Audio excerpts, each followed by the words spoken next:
जंग पर Donald Trump ने बड़ा बयान दिया है। अमेरिका के राष्ट्रपति ने कहा कि हम बहुत जल्द ईरान से बाहर निकल जाएंगे। हॉर्मुज से हमारा कोई लेना देना नहीं है। ट्रंप ने एक बार फिर बड़ा बयान दिया है। कह सकते हैं कि ट्रंप ने यू टर्न ले लिया है स्ट्रेट ऑफ हॉर्मुज को लेकर, क्योंकि कुछ दिनों पहले ही उन्होंने ईरान को धमकी दी थी कि 48 घंटे के भीतर स्ट्रेट ऑफ हॉर्मुज को वो खाली कर दे, खोल दे, वरना बड़ी कार्रवाई अमेरिका कर सकता है, इजरायल कर सकता है, ईरान के खिलाफ बड़ा एक्शन लिया जा सकता है। लेकिन अब ईरान को लेकर डोनाल्ड ट्रंप एक बड़ा बयान दे रहे हैं। 2 दिन पहले उन्होंने कहा था कि ईरान के अंदर हमारे सैनिक घुसेंगे और जमीन पर युद्ध करेंगे, ईरान के अंदर दाखिल होकर युद्ध करेंगे। और अब डोनाल्ड ट्रंप कह रहे हैं कि बहुत जल्द हम ईरान से बाहर निकल आएंगे और हॉर्मुज से लेकर हमारा कोई संबंध नहीं है, चाहे ईरान उस रास्ते को खोले या ना खोले, बहुत जल्द ईरान से हम बाहर निकल आएंगे, ये कहना है ट्रंप का।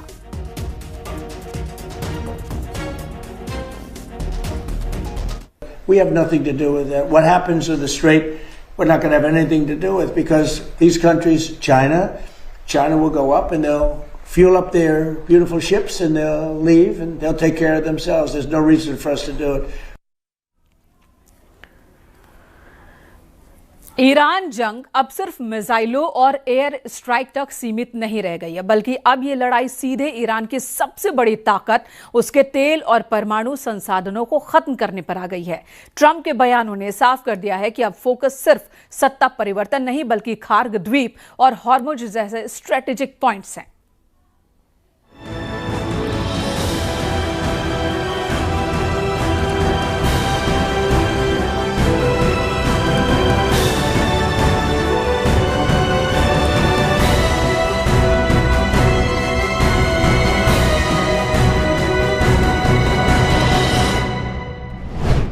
खार्ग पर कब्जा करेंगे ट्रंप, लूटेंगे ईरान का ऑयल एटीएम। भीषण युद्ध के बीच ट्रंप ने अचानक अपने टारगेट बदलना शुरू कर दिए हैं। ट्रंप को लगता है कि ईरान से सस्ता परिवर्तन करना मुश्किल है, जैसा कि इजराइल ने उन्हें भरोसा दिलाया था। लेकिन अब स्थिति तेजी से बदल रही है। देखिए ट्रंप खार्ग और हॉर्मुज को लेकर क्या क्या दावे और सपने देख रहे हैं। खार्ग द्वीप को ईरान का ऑयल एटीएम कहा जाता है। इसके पीछे बहुत ठोस आर्थिक और भौगोलिक कारण है। सरल भाषा में समझें तो ये द्वीप ईरान की पूरी अर्थव्यवस्था की लाइफलाइन है। फाइनेंशियल टाइम्स के साथ एक इंटरव्यू में ट्रंप ने कहा कि ईरान में मेरी सबसे पसंदीदा चीज वहां का तेल लेना है। उन्होंने वेनेजुएला का उदाहरण देते हुए संकेत दिया कि अमेरिका खार्ग द्वीप को अपने नियंत्रण में ले सकता है। ट्रंप ने दावा किया कि अमेरिका ने रणनीतिक स्ट्रेट ऑफ हॉर्मुज को नियंत्रित करने के कदम उठाने शुरू कर दिए हैं। जब उनसे पूछा गया कि क्या ये संभव है, तो उन्होंने कहा हाँ, निश्चित रूप से ये पहले से ही हो रहा है। ट्रंप ने एयरफोर्स 1 पर पत्रकारों से कहा कि ईरान के साथ प्रत्यक्ष और अप्रत्यक्ष बातचीत चल रही है और जल्दी ही कोई डील हो सकती है। हालांकि उन्होंने अपने अंदाज में ये भी जोड़ा, हम उनके साथ बातचीत करते हैं और फिर हमें उन्हें बम से उड़ाना पड़ता है। ट्रंप तो यहाँ तक कहने लगे कि ईरान हमें अपनी संवर्धित यूरेनियम भी देने जा रहा है। ताजा जानकारी के मुताबिक 454 किलो संवर्धित यूरेनियम ईरान के पास मौजूद है। The upcoming days will be decisive. Iran knows that, and there's almost nothing they can militarily do about it. Yes, they will still shoot some missiles, but we will shoot them down. Of note, the last 24 hours saw the lowest number of enemy missiles and drones fired by Iran. अब जंग में 2 मोर्चों पर are पार की जंग शुरू हो चुकी है। पहला है ईरान का एटमी ठिकाना और दूसरा है खार्ग द्वीप, जिस पर अमेरिका हर हाल में कब्जा चाहता है।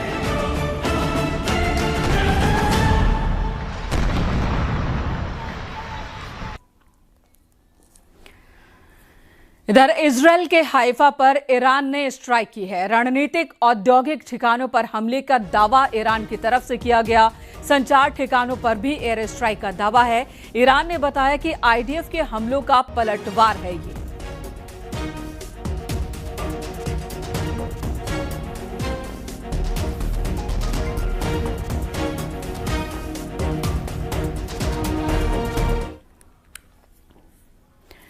ईरान लगातार इजरायल पर बमों और मिसाइलों की बरसात कर रहा है। इजरायल के कई शहर हैं जो इस वक्त जंग की मार झेल रहे हैं और इमारतें खंडहर बन रही हैं। आपको दिखाते हैं इसी जंग के बीच न्यूज़ 18 के संवाददाता रिफत अब्दुल्ला की ये रिपोर्ट।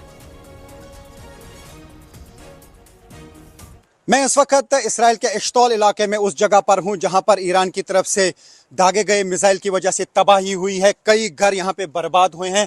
मैं एक घर के अंदर जाने की कोशिश करूंगा और आपको दिखाऊंगा कि घरों के अंदर का यहां पे क्या हाल है। जहां पर ईरान की तरफ से मिसाइल दागे जाते हैं वहां पे किस तरीके का हाल हो जाता है वो मैं दिखाने की कोशिश करूंगा। ये एक घर है जो पूरी तरह से बर्बाद हुआ है। इसी तरीके से सैकड़ों घर यहाँ पे ऐसे हैं जो ईरान की तरफ से दागे गए मिसाइल्स की वजह से तबाह हो चुके हैं। कई इलाके यहाँ पे तबाह हो चुके हैं। तो अभी हम आपको दिखाएंगे घरों के अंदर का हाल। यहाँ पर लगातार जो ईरान की तरफ से अटैक्स किए जा रहे हैं, अब एक तरफ से हिजबुल्लाह की तरफ से अटैक किए जा रहे हैं, वो नॉर्थ इसराइल पर ज़्यादा हमले कर रहे हैं और साथ ही अब हूटी भी सामने आ गए। हूटी की तरफ से भी अब हमलों का सिलसिला शुरू किया गया है क्योंकि अब 1 महीना लगभग हो गया अब इस जंग को चलते हुए, लेकिन अभी तक हूटी की तरफ से कोई हमला नहीं किया गया था। यमन की तरफ से मिसाइल और ड्रोन्स नहीं आते थे, लेकिन अब देख पा रहे हैं हम कि अभी तक कई अटैक्स जो हैं अब हुटीज़ की तरफ से भी किए गए। एक ड्रोन अटैक किया गया, हालांकि इस्राएली फोर्सेस का दावा है कि उसको जो है इंटरसेप्ट किया गया, लेकिन अटैक्स का सिलसिला वहाँ यमन की तरफ से भी शुरू हुए हैं। ख़ासतौर से यमन की तरफ से जो अटैक किए जा रहे हैं वो साउथ इसराइल पे किए जा रहे हैं। जो हिजबुल्लाह की तरफ से अटैक किए जा रहे हैं वो नॉर्थ इसराइल में किए जा रहे हैं और ईरान की तरफ से पूरे इसराइल पे अटैक्स का सिलसिला जारी है। जगह जगह पे ये हालात अब हमको देखने को मिल रहे हैं, चाहे वो डिमोना का एरिया हो, अराद का एरिया हो या बेत शेमिश का एरिया हो, बीर शेवा का एरिया हो, टेल अवीव के एरियाज़ हों, वहाँ पर इसी तरीके के हालात हम देख पा रहे हैं। और मैं आपको दिखाने की कोशिश करूंगा कि इस घर के साथ साथ जो है बाकी एरियाज में क्या तबाही हुई है। और न्यूज़ 18 इंडिया की टीम लगातार युद्ध क्षेत्र में है, रियल ग्राउंड जीरो पर, और दिखा रहे हैं वो जगह जहां पर ईरान की तरफ से दागे गए बैलिस्टिक मिसाइल्स की वजह से तबाही हो जाती है। हम हर उस स्पॉट पे जाने की कोशिश करते हैं जहां पे ईरान की तरफ से जो मिसाइल अटैक किया जाता है, जो यहाँ पे तबाही होती है, या हिजबुल्लाह की तरफ से जो अटैक्स का सिलसिला जारी है। हम कोशिश करते हैं वो सारी जगहें आपको दिखाने की कि क्या हालात हैं यहाँ पे, क्योंकि युद्ध क्षेत्र में हमारी कोशिश यही रहती है कि दर्शकों तक वो बात पहुँचे या वो हालात पहुँचे जो यहाँ के असल हालात हैं।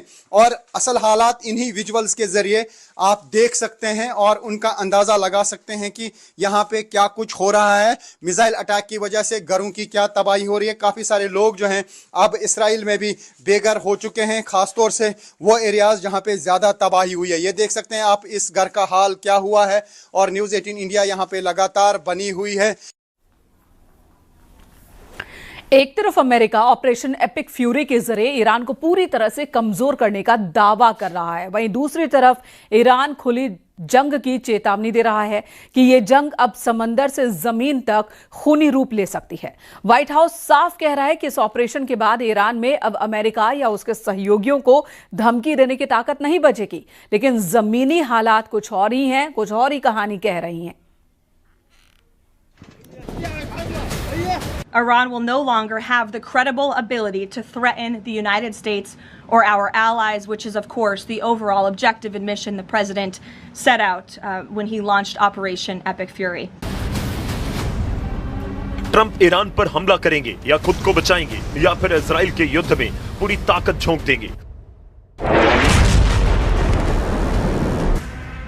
जबकि नेतन्याहू ने साफ कर दिया है ईरान के खिलाफ ग्राउंड ऑपरेशन में इजराइल शामिल नहीं होगा और इसकी वजह है लेबनान का फ्रंट। एक तरफ ईरान पर हमला, दूसरी तरफ इजराइल पर अटैक। युद्ध में एक दूसरे को पूरी तरह खत्म करने के लिए एड़ी चोटी का जोर लगा रहे हैं ईरान और इजराइल। युद्ध कितना लंबा खिंचेगा ये तस्वीरें बता रही हैं। ईरान की पावर ग्रिड पर हमले के बाद इजराइल की बहुत ही खास रिफाइनरी टारगेट बनी है। यह है उत्तरी इजराइल का शहर हाइफा और यहां रिफाइनरी पर हुआ है हमला। तेल के भंडार धू धोकर जल रहे हैं, धुआं मीलों दूर से देखा जा सकता है। ये नेतन्याहू को बताने की कोशिश है कि ईरान पर हमला होगा या फिर लेबनान पर अटैक होगा तो इजराइल तक जवाब जरूर पहुंचेगा। ये हाइफा की मजान रिफाइनरी है जहां से इजराइल की जरूरत का 60% तेल तैयार किया जाता है।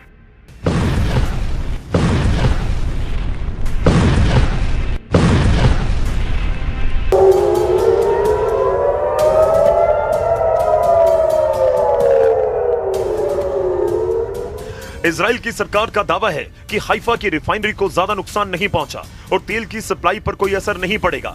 यही वजह है कि ईरान को रोकने के लिए अब ट्रंप उसकी जमीन पर उतरकर लड़ना चाहते हैं। इसके लिए अमेरिका के 50,000 सैनिक तैयार भी कर दिए गए हैं।